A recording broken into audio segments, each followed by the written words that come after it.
네, 백운기의 시사 1번지 2부 시작하겠습니다. 매주 화요일은 이진동이 간다. 팩트를 향해서 거침없이 진격하는 이진동 기자와 함께하고 있죠. 뉴스버스 발행인 이진동 기자 나오셨습니다. 어서 오십시오. 예, 안녕하십니까. 뭐 최근에 재판 관련된 건이 하나 있었어요?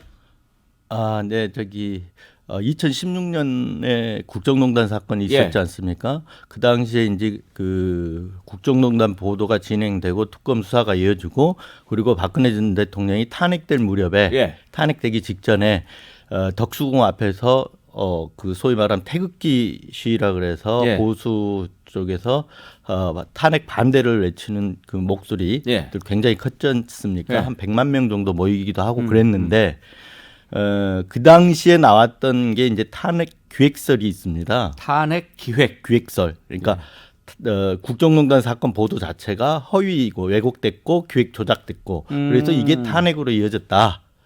이 내용인데요. 극우 보수 매체들이 주장했던 내용입니까? 그렇죠. 그 태블릿 PC 보도가 조작됐다라는 그렇죠. 막 그런 거 있었죠. 또 한 요거요. 이것도 이제 그 국정농단 사건 원래 시작이 이제 제가 TV조선에 몸담고 있을 때 처음에 미르 K스포츠재단, 미르재단 K스포츠재단에서 강제 모금한 그래서 청와대에서 강제 모금했고 뒤에 이제 최순실 비선 실세가 있다. 이런 내용으로 보도가 시작이 됐었는데요.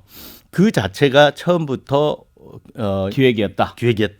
이게 이제 지금 탄핵 기획 어떤 사람들이 그런 걸 주장했습니까? 소위 이제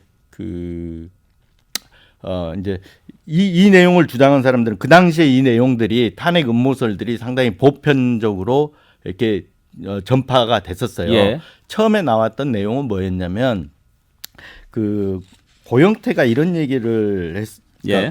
그 당시에 이제 김수현 녹음 파일이라고 탄핵되기 직전에 녹음 파일 하나가 까지는데요. 한 2,300개 정도 되는 분량인데 녹음 파일인데 거기에 고영태가 한 얘기가 녹음이 돼 있어요. 최근에 그 정영학 녹취록 있지 않습니까?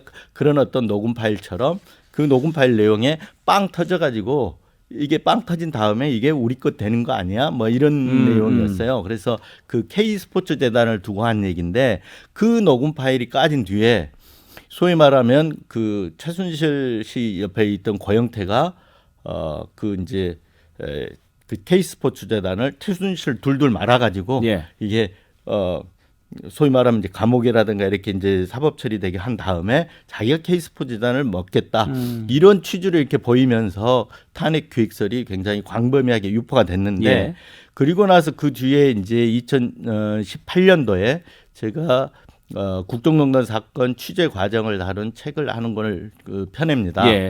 제목이 이렇게 시작되었다는데 거기에 이제 제가 국정농단 사건 취재 과정에서 그 법률적 자문을 구했던 사람이 법조인이 있는데 그 책에 검찰 간부 A로 이렇게 표기가 됩니다. 근데 이 검찰 간부 A가 윤석열이다. 그러니까 윤석열 검사가 탄핵 소위 말하면 저랑 기획하고 해서 저를 조정하고 해서 주도하고 유도하고 해서 국정농단 보도를 나오게 하고 또 이후에 이게 TV조선 보도에서 잠깐 멈춘 적이 있었는데 이걸 다시 한겨레가 이어받아서 하게 됐었거든요. 근데 이 가교 역할을 해서 한겨레 넘겨준 사람도 윤석열이다. 그래서 윤석열이 이런 어떤 국정농단 보도를 기획하고 허위 보도가 나오게끔 유도해서 나중에 결국은 특검 수사까지 갔다. 이런 내용입니다. 그런데 이게 그 뭐 좀 허무맹랑하게 들리지 않습니까? 그러네요. 그런데도 불구하고 이게 굉장히 정교하게 짜여져 있습니다. 그래서 이걸 처음 주장한 사람이 이제 전 조선일보 기자 출신의 우종창 농객이 있는데요. 요즘 보수 농객으로 농객이면서 유튜버로 활동을 하고 있습니다. 최근에도 뭘 많이 얘기를 하던데요. 최근에도 무슨 바로 이런 기반, 이런 허위 사실에 기반해서 탄핵 다큐를 만든다고 또 지금 5.18과 관련해서도 망언을 했던 사람 아닙니까? 네, 맞습니다. 그래서 이제 굉장히 이렇게 또 추종하는 사람이 많습니다. 말하자면 이제 우종창 TV를 운영하는데 그게 이제 우종창의 거짓과 진실 뭐 이런 건데 13만 명.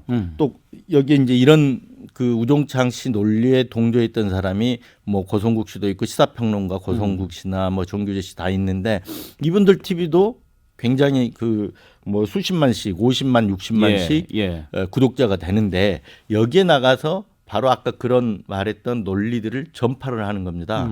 예.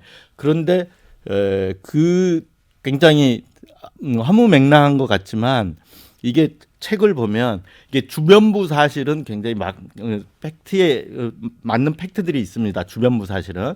근데 그 주변부 사실 팩트에 마치 이제 주변부 사실이 팩트처럼 보이기 때문에 그걸 보는 사람들은 이 본질도 이게 사실에 부합하는 거 아니야? 그렇죠. 이렇게 볼 수가 있지 않습니까? 이런 식으로 구성이 돼 있기 때문에 그 책을 읽은 사람이나 우종창 씨의 어떤 그 말을 들은 사람은 우종창 씨가 국정농단 사건 수사 기록도 다 보고 재판도 다 보고 나서 하는 종합적인 얘기구나 하고 믿는 사람이 굉장히 많아요. 의외로 많습니다. 그래서 저는 뭐냐면 그 내용 자체가 그대로 둘 경우에는 하나의 어떤 기록물화된 거죠. 그래서 그런 차원에서 제가 바로 잡아야 되겠다. 네, 그래서 소송을 이제 민사 재판을 한 겁니다. 결국은 그래서 최근에 그 판결이 나온 게 그 탄핵 기획설 이건 음모다. 소위 윤석열이 국정농단 보도를 사주했다거나 탄핵 기획했다는 건 음모다. 허위 사실이다. 이런 결론이 나왔고 우종창 씨는 소위 말하면 정치적 주장을 하기 위해서 허위 사실을 주장하고 있다. 그래서 그거야말로 이제 저는 언론인이잖아요. 그런데 누군가의 지시를 받고 유도하에 보도를 했다고 하면 그 언론인으로서 사회적 평가를 져야 할 수 있다. 그래서 거기에 맞는 유죄를 손해배상 청구 액으로 3천만 원이 나온 거죠. 그래서 승소했습니까? 그렇죠. 축하드립니다. 그러니까 일부 승소라고 할 수 있죠. 승소. 청구액은 2억인데 한 3천만 원 정도가 이제 법원에서 일단은 뭐 액으로 그것을 나왔습니다. 받아들였다는 게 중요한 거고. 그렇죠. 액수보다는 아까 말했던 어떤 탄핵 기획설이 허위라는 부분을 분명하게 법원에서 인정을 했다라는 거, 판단을 했다라는 거죠. 그러면 3천만 원은 그 세 사람이 연대해서 배상을 해야 됩니까? 연대에서 배상을 하는데 각각이 이제 그 책임 부분이 조금씩 달라요. 그래서 한 사람은 600만 원, 다른 한 사람은 300만 원. 그 3천만 원 범위 내에서 그렇게 조금씩 분산돼 있습니다. 그쪽에서 또 항소하겠죠? 저는 항소할 거라고 봅니다. 아까 말씀드렸지만 이거는 돈의 액수의 문제가 아니라 기록의 문제이기 때문에 저는 이분들이 항소한다고 봅니다. 그런데 뉴스버스가 원고였습니까? 제 개인이 원고였습니다. 왜냐하면 제가 쓴 책 국정농단 사건을 취재하고 그 과정에서 어떤 취재 과정에 일어난 일들을 기록한 책인데 이 내용을 바탕으로 이 사람들이 음모론을 폈기 때문에 제 개인 원고가 돼 있습니다. 그런 주장을 통해서 피해를 입은 사람 가운데 한 명이 윤석열 후보 아닙니까? 같이 안 했습니까? 왜? 사실은 윤석열 후보도 피해를 입은 거죠. 그런데 가만히 이렇게 생각해 보시면 윤석열 후보 입장에서 그 당시에 서울중앙지검장이었고 이 정권에서 제일 혜택받은 사람이 누굽니까? 지금이야 이제 야당의 소위 말하는 정권 교체 대표 주자로 나서 야당의 후보가 돼 있지만 처음에 이 정권이 출발할 때 이 정권에서 가장 큰 수혜자는 윤석열 서울중앙지검장이었습니다.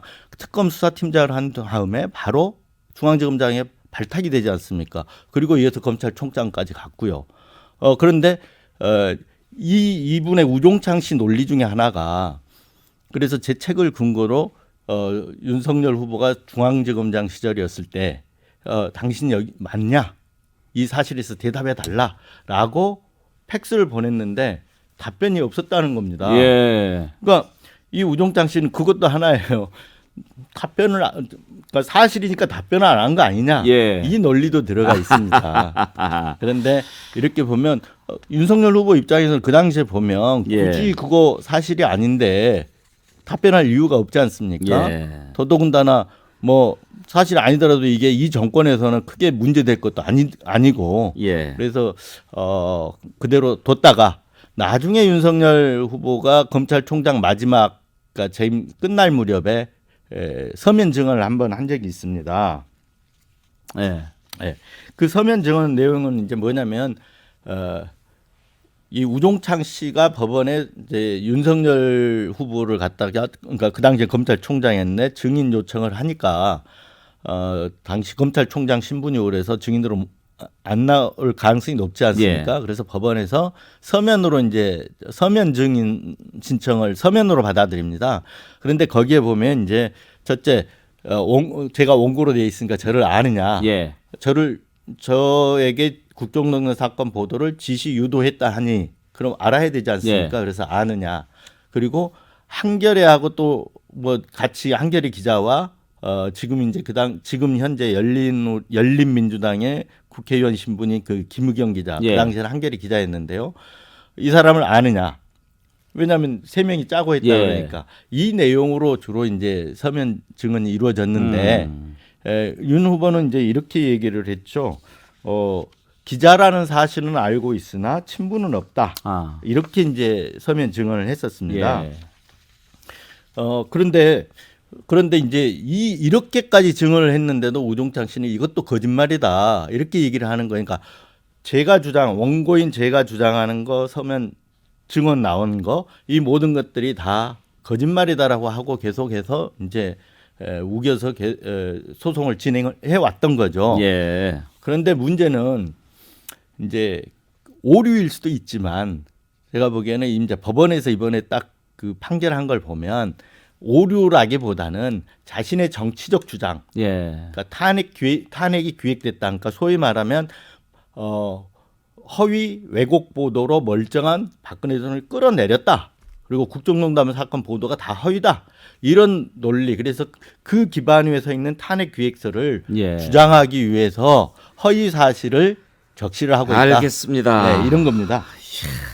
가급적이면 살아가면서 송사에 휘말리지 않는 것이 제일 좋지만 또 이렇게 부당하고 잘못된 것은 또 재판을 통해서 바로 잡을 필요가 있죠. 그런데 말씀을 쭉 듣다 보니까 궁금한 게 하나 있는데 이분들은 정말로 이 탄핵이라고 하는 게 그렇게 자기들이 생각하고 주장하는 대로 기획됐고 음모고 실제로 그렇게 믿을까요? 많습니다. 의외로 많습니다. 인터넷 들어보면 저는 이제 이 또 소송 과정에서도 이 소송을 해왔기 때문에 알잖아요. 인터넷에 이렇게 쭉 보면 의외로 많습니다. 아까 제가 말씀드리지 않았습니까? 이게 이제 합산해갖고 되는 건 아니지만 소위 말하는 펜앤드 마이크라는 이제 보수 성향의 조규재 씨가 하는 거, 정규재인가? 지금은 나오신 걸로 알고 있는데 유튜브 방송 있지 않습니까? 여기도 60만 명이 넘고요. 김문수 TV 또 전 김문수 경기지사 하셨던 분이 운영하는 김문수 TV 이것도 유튜브인데 여기도 30만 명이 넘습니다. 이분들이 우종창 씨를 데려다가 그 논리를 계속 전파를 하는데 그러면 조회수가 몇십만씩 올라갑니다. 몇십만씩 올라가기 때문에 계속해서 그렇게 올라가면 돈이 좀 되죠.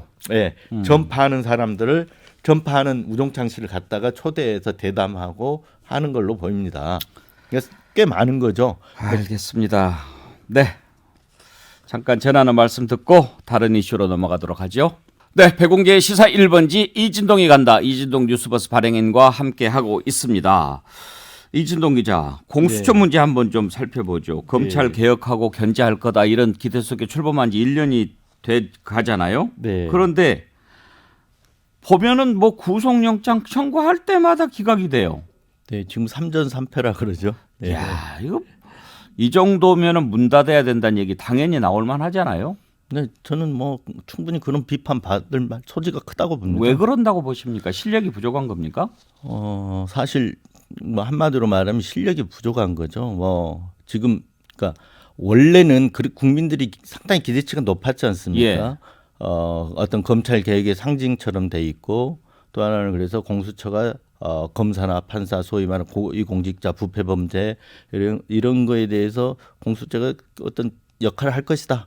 이런 기대치가 있었는데 지금 하는 걸 보면 너무 이게 그 스스로도 얘기했지만 아마추어 뭐 본인 그렇죠. 그래서 엊그저께 그 손준성 검사 뭐 영장 심사 과정에서 여운국 차장이 뭐 고충 하소연처럼 들리는데 저긴 베테랑 검사들 그리고 특수수사 경력이 있는 베테랑 검사들이 에 비하면 우리는 아마추어다. 그런데 그 베테랑 검사들이 지금 수사를 방해하고 있다. 이런 얘기를 했다는 거 말이 되는 얘기입니까? 아니 일반 뭐 수사를 해도 아마추어식으로 하면은 안 될 건데 그야말로 공수처가 수사하는 대상이 현직 검사들이고 고위 공직자들이고 그런 사람들 아닙니까? 그런 사람들이야말로 프로 중에 프로 아닙니까? 당연히. 아마추어가 네. 프로 중에 프로를 수사할 수 있겠어요?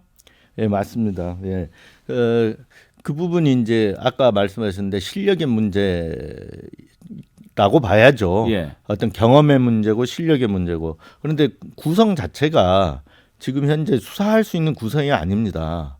그러니까 애초에 그랬다고 해요. 그러니까 공수처 그러니까 전체 인원이 예. 검사를 25명으로 하게 돼 있는데 그중에 절반 이상은 검사 출신으로 못 하게 돼 있습니다. 예. 그러니까 절반이라고 해봐야 이제 차장 빼고 나서 뭐 23명이 열 몇 검사인데, 명이죠, 뭐. 예, 10몇 명인데 그런데 지금 현재 검사 출신 또 5명밖에 안 됩니다. 근데 이건 왜 그러냐면 이 원래 검사 판사에 대한 어떤 견제 기능 그리고 검사 판사 주로 이제 어떤 부패 범죄에 대해서 수사를 하겠다라고 해서 이제 같은 어떤 친정 만약 검사 출신들이 오면 친정과의 어떤 인연 때문에 이게 좀 인연이 작용하지 않겠느냐 예. 이런 점 때문에 아마 그렇게 규정을 해놓은 것 같은데 바로 이 문제가 어떤 수사력 부족을 야기를 하고 있는 겁니다. 그래서 지금 10년 이상 된 검사는 지금 수사 2부장인 한 분밖에 없다고 그래요. 예. 나머지는 판사 출신이고 지금 그러니까 소위 말하는 고발 사주 이 의혹을 수사 지휘하고 있는 여운국 차장도 예. 판사 출신이지 않습니까? 그래서 그런 문제들이 노정이 어떤 수사력 부재의 문제가 노정이 돼 있는 것 같아요. 그렇다면 이거는 어떻게 해결을 해야 될 거냐 이런 이게 지금 가장 큰 관건인 것 같아요. 예. 이대로 두고 갈 수는 없지 않습니까? 수사는 이따위로 하면서 지금 보면 또 예산도 내년도 예산이 199억 9,900만 원. 일부러 뭐 100만 원 뺀 것 같은데 200억 아니에요. 그렇죠. 이게 웬만한 검찰지청 9배 정도 되는 예산이라고 그래요. 지금 이제 여당에서 그 예산을 통과시켜 주지 않았습니까? 예. 예.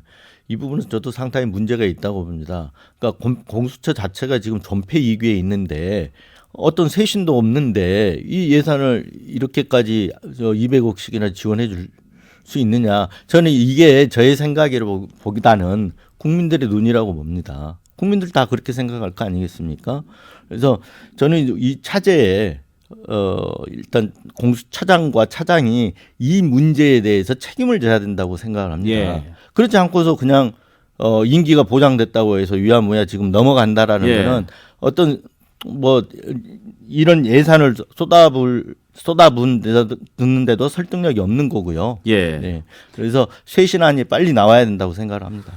이 와중에 또 뭐 명예퇴직 수당까지 또 문제가 불거졌더라고요. 내년도 예산에 정년이 5년 이상 남은 수사관 5명 명예퇴직 수당으로 4억을 책정했다고 하는데 출범한 지 1년도 안 된 신생기관이 무슨 명예퇴직 예산 뭐 이렇게 신청하고 이런 것도 참 이해가 안 돼요.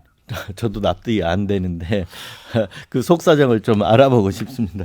공수처를 출범시키면서 얼마나 힘들었습니까? 그러면 그런 그 야당의 반발, 일부 세력들의 저항 이런 것을 이겨내고 공수처를 출범시켰는데 그 공수처가 국민 기대와 눈높이에 맞게 뭔가 성과를 보여주지 못한다면 그게 고스란히 이 정부의 부담으로 작용할 거고 그런 것도 결국은 정권 교체론의 한 부분이 되지 않겠습니까? 당연하죠.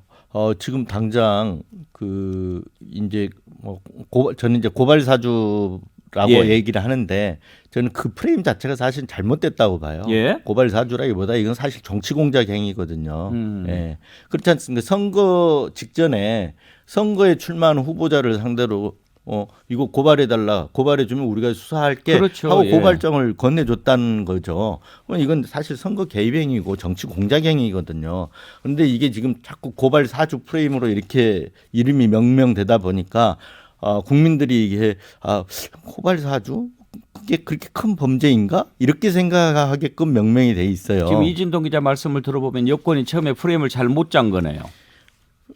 그 프레임은 저는 여권이 짰다고 보지 않고요. 고발 사주를. 예, 원래 그 명칭을 붙인 거는 윤석열 후보가 처음에 저희 이제 뉴스버스에서 예. 고발 사주했다.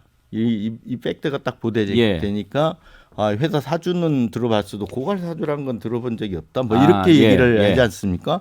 그 얘기 때문인지 그 다음부터 언론에서 고발 사주가 일부 된 이제 거군요. 그 소위 조중동 매체 언론에서 고발 사주라는 명칭을 딱 붙입니다. 그래서 고발 사주 이제 이름이 입에 붙은 거죠. 그러면 여권이 정치 공작이라고 네이밍을 다시 해야죠.